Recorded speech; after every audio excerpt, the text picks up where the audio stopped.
GeM TV நேயர்களுக்கு வணக்கம். நான் உங்க விஜய் அபிஷேக். இன்னைக்கு நம்ம எதை பத்தி பேச போறோம் அப்படின்னா, அதாவது நயினார் நாகேந்திரன் பிஜேபியோட மாநில தலைவராக இருக்கிற நயினார் நாகேந்திரனோட கடைசி பிரச்சாரம் வந்து புதுக்கோட்டையில் நடக்க போகுது. இதுக்கு வந்து ஸ்டேஜ் எல்லாமே பக்காவா போயிட்டு இருக்காங்க. அதுவும் சாமி கும்பிட்டு ஸ்டேஜ் போட்டிருக்காங்க அப்படின்றதான் இங்கே குறிப்பிடத்தக்கது அப்படின்னு சொல்லலாம்.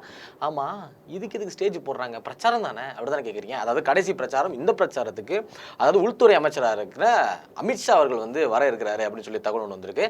அவரு வரது நார்மல் தானே, அதாவது அவங்க கட்சியே அவங்க வராங்க அப்படிதான் கேட்குறீங்க. ஆனாலும் இதில் ஒரு ட்விஸ்ட் இருக்கு. என்ன அப்படின்னா, அவர் வரது வந்து இந்த பிரச்சாரத்துக்காக மட்டும் கிடையாது. அதாவது இபிஎஸ் அவர்களை சந்திக்கிறதுக்கும் தாவேகா தலைவர் விஜயை சந்திக்கிறதுக்கும் தான் அவர் வராரு அப்படின்னு சொல்லி தகவல் ஒன்று வெளியாகிருக்கு. அதாவது இபிஎஸ் சந்திக்கிறாரு அப்படின்னா அது அவங்க கட்சி, அவங்க வராரு. எதுக்கு தாவேகா தலைவர் விஜயை சந்திக்கணும் அப்படின்னு பார்த்தீங்க அப்படின்னா அதுதான் ட்விஸ்ட். அது என்ன, எதுக்காக வந்து அவர் சந்திக்க வராரு அப்படின்றது தான் இந்த வீடியோவில் நான் டீட்டெயிலாக சொல்ல போகிறேன். ஸோ அதை பற்றி நீங்கள் தெரிஞ்சுக்கணும் அப்படின்னா இந்த வீடியோ ஃபுல்லாக பாருங்கள். நான் உங்கள் விஜய் அபிஷேக், இது நம்ம ஜெம் டிவி.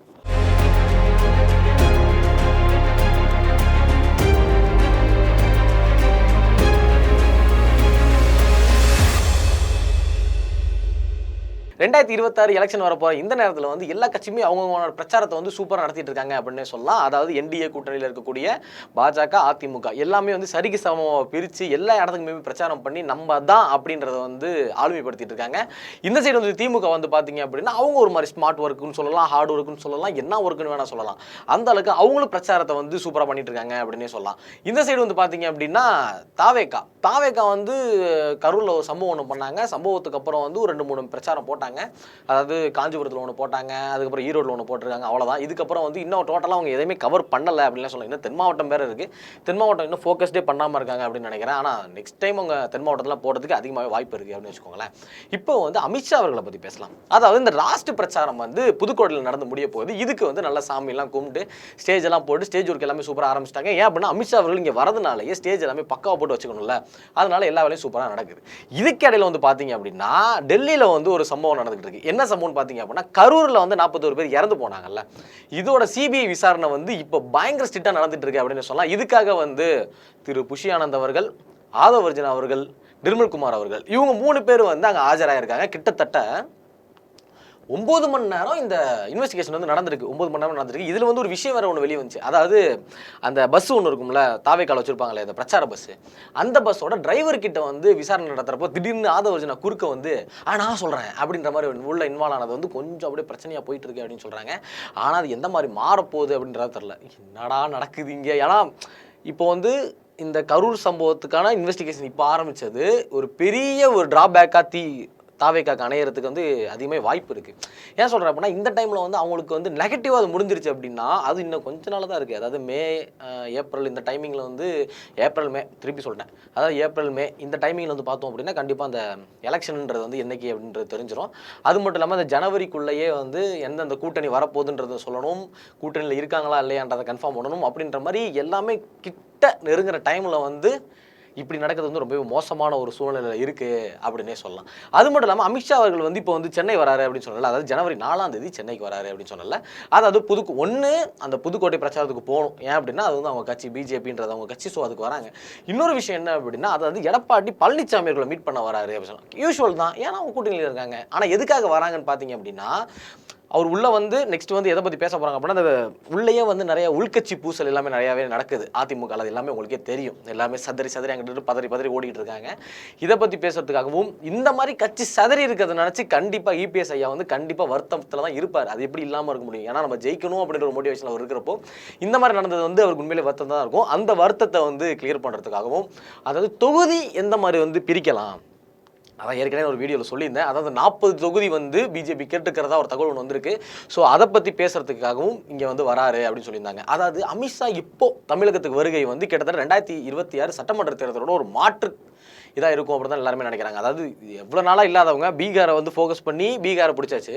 இப்போ அடுத்த ஃபோக்கஸ் ஃபுல்லாக இங்கே வந்திருக்கிறதுனால அமித்ஷா அவர்கள் சென்னை வரதே வந்து ஒரு பெரிய ஒரு சேஞ்சிங் மூமெண்ட்டாக இருக்கும் அப்படின்னு சொல்லலாம். அதான் முன்னாடி வந்து ஃபுல்லாகவே ஃபோக்கஸ்டு இப்போ எங்கே இருக்குது அப்படின்னு பார்த்தீங்கன்னா, ஒன்று திமுக கிட்ட இருக்குது, இன்னொரு விஷயம் வந்து பார்த்தீங்க அப்படின்னா தாவேகா கிட்ட இருக்குது. ஏடிஎம்கே கிட்ட வந்து யாருமே இன்னும் வந்து எதுவுமே பண்ணல, அதாவது யாருமே பார்க்கவே இல்லை அப்படின்னே சொல்லலாம்.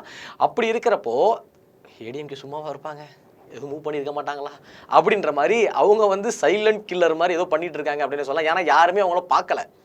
எல்லாருமே மற்ற கட்சியை பார்க்குறோமே தவிர அந்த கட்சியை யாருமே பார்க்கல அப்படின்றதுனாலயே ஒரு பிக்கஸ்ட் ஒரு சேஞ்ச் ஒன்று கொண்டு வருவாங்க அப்படின்னு நினைக்கிறேன்.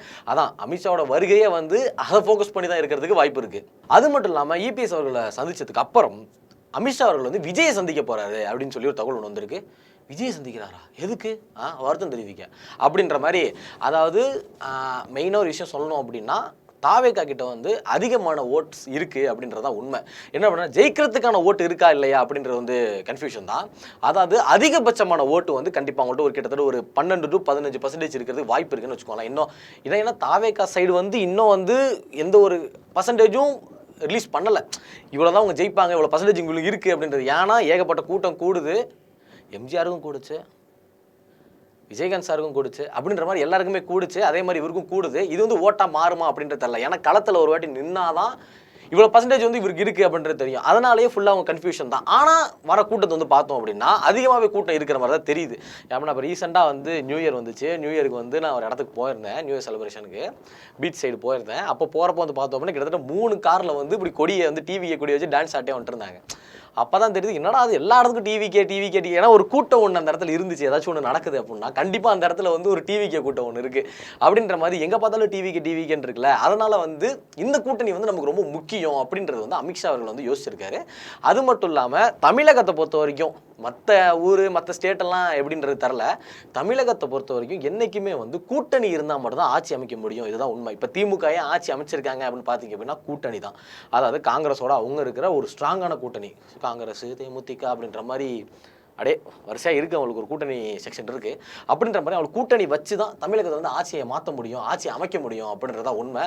அதனாலே என்டிஏக்குள்ளே எப்படியாவது தாவேக்கா உள்ள கூட்டு வர்றது அப்படின்றது தான் இவளோட ஒரு மெயினான ஒரு கருத்தாவே இருக்குது அப்படின்னு சொல்லலாம். இதுக்கிடையில் விஜய் அவர்களுக்கு வந்து ஒரு சம்மன் ஒன்று டெல்லியிலேருந்து வந்திருக்கதா சொல்லியிருக்காங்க. அது என்ன சம்மன் அப்படின்னு பார்த்தீங்க அப்படின்னா, அதாவது கரூர் சம்பவம் உங்களுக்கு எல்லாருக்குமே தெரியும். அதாவது செப்டம்பர் 27ஆம் தேதி நடந்த இந்த சம்பவம் வந்து தமிழகத்தை திருப்பி போட்டுருச்சு அப்படின்னு சொல்லலாம். ஏன்னா இந்த மாதிரி ஒரு கூட்ட நெரிசலில் வந்து யாருமே இறந்தது கிடையாது. அதுவும் ஒரு கட்சி மீட்டிங்னு கூடின இடத்துல வந்து யாருமே இறந்தது கிடையாது அப்படின்றதான் உண்மை. அதாவது டிசம்பர் 29, 30 இந்த 2 நாள் வந்து தாவேக்காரர்கள் முக்கியமான பொறுப்பில் இருக்கிற ஒரு 3 பேரை கூட்டு வச்சு விசாரணை நடத்தி இருந்திருக்காங்க. அதான் ஏற்கனவே சொன்னல, இந்த விசாரணை வந்து 2026 அதாவது மே இல்லை ஏப்ரலில் இந்த எலெக்ஷன் வந்து வரப்போது. இந்த நேரத்தில் உங்களை கூட்டு வச்சு விசாரிக்கிறது வந்து ஒரு பெரிய ஒரு சேஞ்சிங் மூமெண்ட்டாக இருக்கிறது அதிகமாகவே வாய்ப்பு இருக்குது. அதாவது விஜய் அவர்களை வந்து இந்த ஜனவரி மாதம் வந்து ஆஜர் ஆகணும் அப்படின்ற மாதிரி ஒரு சமன் ஒன்று வந்திருக்கிற ஒரு தகவல் ஒன்று வந்திருக்கு. அது மட்டும் இல்லாமல் அவங்களோட பஸ்ஸு அதாவது பிரச்சார வண்டியில் வந்து ஃபிட் பண்ணியிருக்கிற கேமராவோட ஃபுட்டேஜ் எல்லாமே கேட்டுருக்கிறதாகவும், ஆனால் ஏற்கனவே கேட்டதுக்கு அந்த ஃபுட்டேஜ் இல்லை அப்படின்னு சொல்லியிருக்கிறதாகவும் ஒரு தகவல் ஒன்று வந்திருக்கு. அதனால் அது ஃபுட்டேஜ் கன்ஃபார்மாக வேணும், இட்ஸ் நெசசரி அப்படின்ற மாதிரி அது கண்டிப்பாக உங்களுக்கு வேணும். அதோட விஜயும் வந்து ஜனவரி மாதத்தில் ஆஜர் ஆகணும் அப்படின்னு சொல்லியிருக்காங்க. ஆனால் இப்போ மேஜராக அதுக்கு டவுட் என்னன்னு வச்சுக்கோங்க. ஆனால் இதுக்கு முன்னாடியே வந்து இதுக்கான இன்வெஸ்டிகேஷன் ஒன்று நடந்துச்சு. எப்போ அப்படின்னா நவம்பர் 24ஆம் தேதி இதே முக்கியமான தாவேகா நிர்வாகிகளை கூப்பிட்டு விசாரிச்சாங்க. அப்போவே வந்து அரெஸ்ட்டுக்கு வாய்ப்பு இருக்குது அப்படின்னு நான் சொன்னாங்க. ஆனால் அப்போ வந்து அரெஸ்ட் ஆகலை. ஆனால் இப்போ வந்து அரெஸ்ட் ஆவாங்க அப்படின்ற மாதிரி ஒரு தகவல் ஒன்று வந்திருக்கு. இப்போ அரெஸ்ட் ஆக போகிறாங்க அப்படின்ற மாதிரி சொல்லியிருக்காங்க. ஆனால் இன்னும் எதுவுமே கன்ஃபார்ம் ஆகலை. இப்போதைக்கு இன்வெஸ்டிகேஷன் எல்லாமே ரொம்பவே ஸ்ட்ராங்காக போயிட்டு இருக்கு. கிட்டத்தட்ட ஒரு 9 to 10 மணி நேரம் இன்வெஸ்டிகேஷன் நடந்திருக்கு. எப்படி தான் உட்காந்து பண்ணுறாங்க அப்படின்னு தெரியல.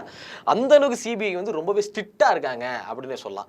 இதுக்கு இடையில இப்போ அமித்ஷா வந்து தமிழகத்துக்கு வராரு, டிவிகே தலைவரை பார்க்க போகிறாரு அப்படின்றப்போ கண்டிப்பாக வந்து கூட்டணி பேசினாங்க அப்படின்னா அதை மறுக்கிறதுக்கு விஜய்க்கு வந்து எந்த ஒரு வாய்ப்புமே இல்லை அப்படின்னு தான் தோணுது. ஏன் அப்படின்னா இப்போதைக்கு சிபிஐ ரொம்பவே ஸ்ட்ரிக்டாக இருக்காங்க. இங்கிட்ட ஏதாச்சும் ஒன்று நினச்சாதான் அங்கிட்ட ஏதாச்சும் ஒன்று முடியும் அப்படின்ற மாதிரி ஒரு இக்கட்டான சூழ்நிலையில் மாட்டிக்கிட்டாரு. நடுவில் ராஜா இருக்கிறாரு, இங்கிட்டையும் குதிரை வந்து எல் ஷேப்பில் குதிரை அங்கிட்டு இருக்குது, இங்கிட்டு வந்து சிப்பாய் இருக்காங்க அப்படின்ற மாதிரி செஸ் போர்டில் சொல்கிறேன்.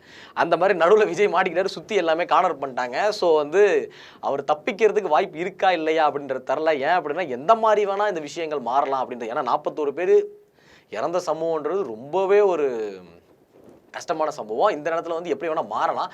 அது மட்டும் இல்லாமல் நிர்மல்குமார் வந்து அங்கே இருக்கிற ப்ரெஸ் பீப்புள்ஸை பார்த்து ஒரு பேட்டி ஒன்று கொடுத்துருக்காரு. அதில் என்ன சொல்லியிருக்காரு அப்படின்னா, சிபிஐ கேட்டதுக்கு நாங்கள் ஸ்ட்ராங்காக பதில் சொல்லிட்டோம், எங்களோட தரப்பு என்னன்னு சொல்லிட்டோம்.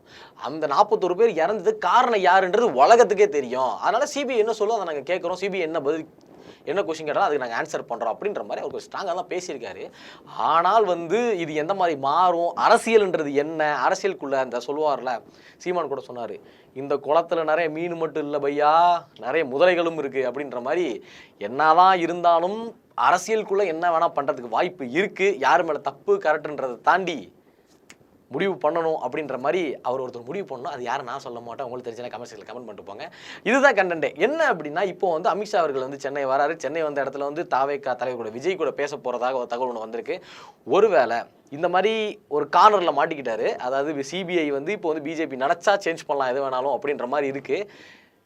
தாவேகா தலைவர் பிஜேபியோட சேரத்துக்கு வாய்ப்பு இருக்கா இல்லையா? நீங்கள் என்ன நினைக்கிறீங்க? சேர்ந்தா எப்படி இருக்கும்? சேரணுமா வேணாமா அப்படின்றத மட்டும் மறக்காம கமெண்ட்ஸில் கமெண்ட் பண்ணிட்டு போங்க. இந்த மாதிரியான இன்ஃபர்மேஷனை தெரிஞ்சுக்கணும் அப்படின்னா ஜெம் டிவியை சப்ஸ்கிரைப் பண்ணுங்க.